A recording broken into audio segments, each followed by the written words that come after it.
It started like a scene from a corporate thriller. The CEO stood tall, unshaken, surrounded by men in suits worth more than most people's cars.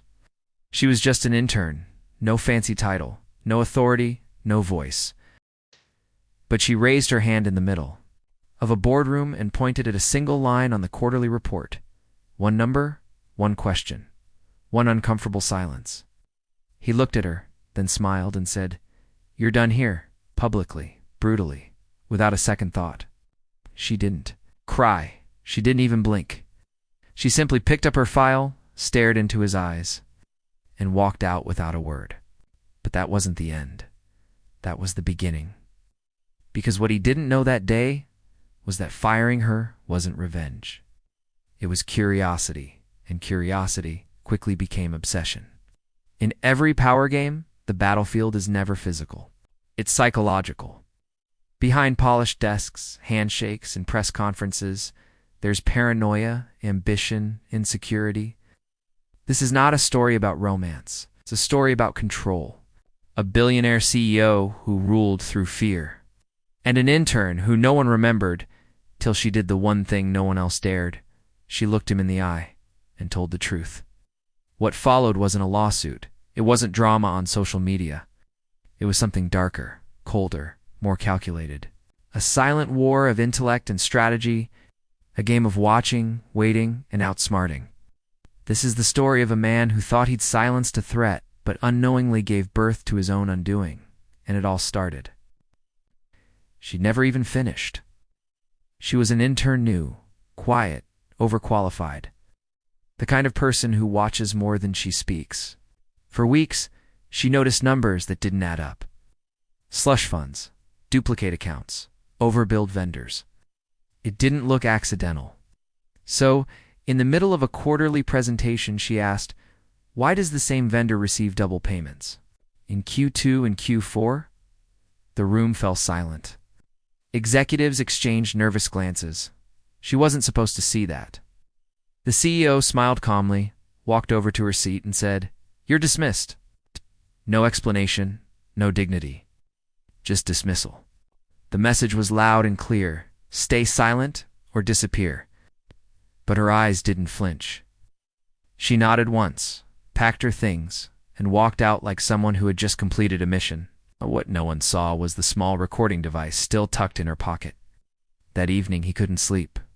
The CEO who once negotiated billion-dollar deals without breaking a sweat was haunted by her silence. Why hadn't she fought back? Why hadn't she screamed, sued, or even cried? He opened the office CCTV logs, rewatched her walk out, watched how she didn't once look back. Something wasn't right. He called it, ordered them to pull her computer activity, discovered she'd been accessing archives, deep ones, legal memos, vendor audits, discrete folders. He didn't involve HR. He didn't report it. Started watching her instead. Hired private surveillance. Monitored her phone records. Even installed a tracker on her last used work email, hoping she'd slip. But she didn't. She went completely silent, which only made him dig deeper. The woman he thought he had crushed was now living in his head rent-free.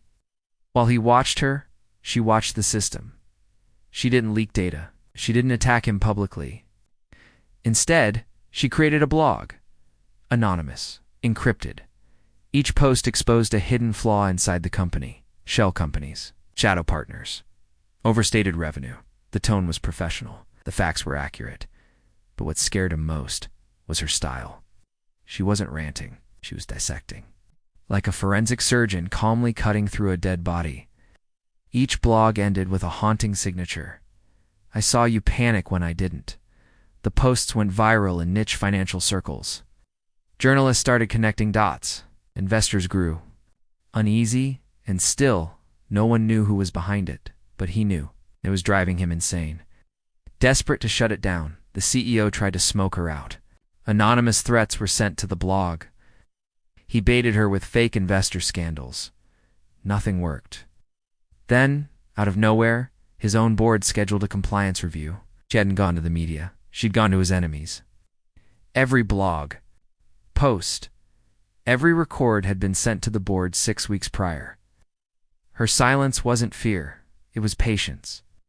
By the time the audit concluded, 13 internal violations had been confirmed. Several executives resigned overnight, and the CEO stripped of voting rights, suspended pending investigation. She never said a word, because she didn't have to. She had already won. The world thinks power is loud. It's strategic. He used shame.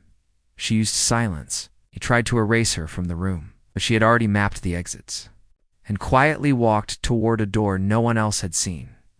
When the media frenzy hit, she was unreachable. No interviews. No statements. She didn't want attention. She wanted accountability. And she got it. He never saw her again, but he saw her work in every shattered piece of the empire he once called untouchable.